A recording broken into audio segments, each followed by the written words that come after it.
Hey everyone, so today I'm showing you how to fix the repost option not showing on TikTok for Android. If your repost button suddenly disappeared, don't worry, here's how to fix it. Let's get started. All right, first thing, open the TikTok app on your Android phone. Tap on your profile icon at the bottom right corner to go to your profile. Now, tap the three horizontal lines at the top right corner of the screen. Then tap Settings and Privacy at the top of the menu.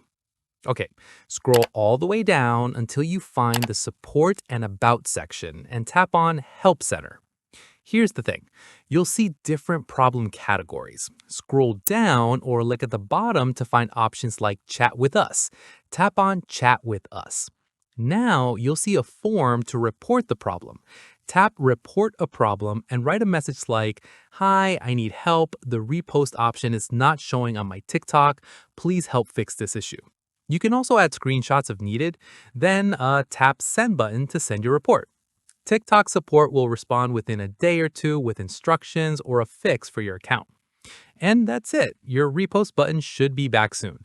If this helped you out, let me know in the comments below.